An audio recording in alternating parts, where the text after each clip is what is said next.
Quarter कोंबडीच्या मागणीचा आरोप, आंदोलनानंतर सचिवांनी मागितली माफी.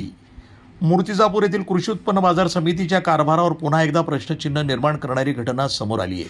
भाडेकरू, व्यापारी आणि शेतकरी प्रणव फुलझेले यांच्याकडनं भाड्याव्यतिरिक्त कॉर्टर आणि कोंबडीची मागणी केल्याचा गंभीर आरोप बाजार समितीचे सचिव मडगे यांच्यावर करण्यात आला आहे.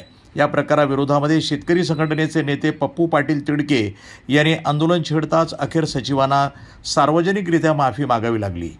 कृषी उत्पन्न बाजार समिती मूर्तिजापूर बायपास परिसरामध्ये प्रणव फुलझेले यांचं डेपो आणि पशुपालन खाद्य केंद्र भाड्यानं आहे. फुलझेले हे स्वतः शेतकरी असून व्यापारी म्हणूनही ते व्यवसाय करतात. त्यांच्या म्हणण्यानुसार सचिव मडगे हे नियमित भाड्याव्यतिरिक्त वारंवार कॉर्टर आणि कोंबडी देण्याची मागणी करत होते. मागणी पूर्ण न केल्यास दुकान खाली करण्याचा दबावही टाकला जात असल्याचा आरोप त्यांनी केला. या सततच्या त्रासाला कंटाळून फुलझेले यांनी शेतकरी संघटनेचे नेते पप्पू पाटील तिडके यांच्याशी संपर्क साधला. माहिती मिळताच तिडके यांनी कार्यकर्त्यांना एकत्र बोलावून कृषी उत्पन्न बाजार समिती मूर्तिजापूर बायपास इथं जोरदार आंदोलन छेडलं. पप्पू तिडके यांच्या नेतृत्वाखालील आंदोलनामुळे बाजार समिती प्रशासनावर मोठा दबाव निर्माण झाला. परिस्थिती चिघळत असल्याचं लक्षात येताच सचिव मडगे यांनी अखेर सार्वजनिकरित्या दिलगिरी व्यक्त करत अनावधानानं माझ्याकडनं काही चूक झाली असेल तर मी माफी मागतो असं जाहीर केलं. दरम्यान बाजार समितीचे संचालक दिवाकर गावंडे यांनीही दिलगिरी व्यक्त करत दोन्ही बाजूमध्ये समन्वय साधण्याचा प्रयत्न केला. याबाबत बोलताना पप्पू तिडके यांनी इशारा देत सांगितलं की कृषी उत्पन्न बाजार समिती ही शेतकरी आणि व्यापाऱ्यांसाठी आहे.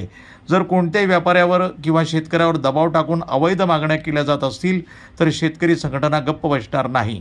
गरज पडल्यास आणखी तीव्र आंदोलन छेडलं जाईल.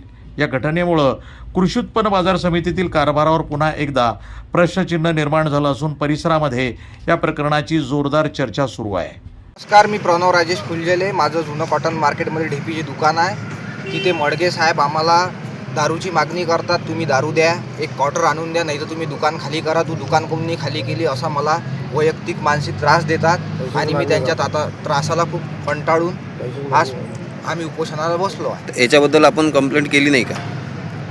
कंप्लेंट साहेब कोणाला करणार? अध्यक्षाजवळ कंप्लेंट केली, पप्पू दादा तिडकेजवळ. अच्छा, हो. तुमची ही मागणी पूर्ण नाही झाल्यास आम्ही आमरण उपोषण करू.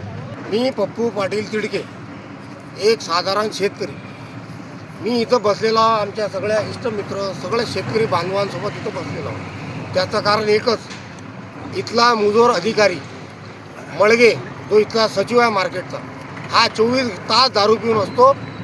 जिवंत कोंबड्या शटर खाली दाबून ठेवतो आणि त्याच्या जो अंडर आहे शेतकरी आहे, व्यापारी आहे, हा सगळ्यांचं पिळवणूक करतो. त्यांना पैशाची मागणी करतो की मला दारू आणून द्या, मला हे आणून द्या, मला ते आणून द्या, तेव्हा मी तुमच्याशी चांगलं राहील. नाही तर त्याचा अधिकाराचा उपयोग करून त्यांच्यावर कारवाई करतो. इथल्या शेतकऱ्यांना तो दुखवतो, पैसे खायचे काम करतो. आज आम्ही शेतकरी संघटना, साधारण शेतकरी आणि इतर सर्व मित्रमंडळी याच्या वतीने एक मागणी करताय, या सचिवाला इथून बळतर्फ करा आणि या मार्केटची इज्जत वाचवा. काल आमच्या मार्केटचे सचिव श्री मडगे साहेब यांच्यासोबत पप्पूदादाचं थोडंफार एका चौकात चर्चेदरम्यान थोडंफार चर्चा झाली. कमी जास्त शब्द इकडे तिकडे झाले. त्याबद्दल थोडी नाराजी होती आणि त्यानिमित्तानं आज ही सगळी मंडळी इथं मार्केटमध्ये आली आणि त्यांनी इथं उपोषण करण्यासंदर्भात निर्णय घेतला होता. परंतु आम्हाला वेळेवर त्यांनीच फोन केला.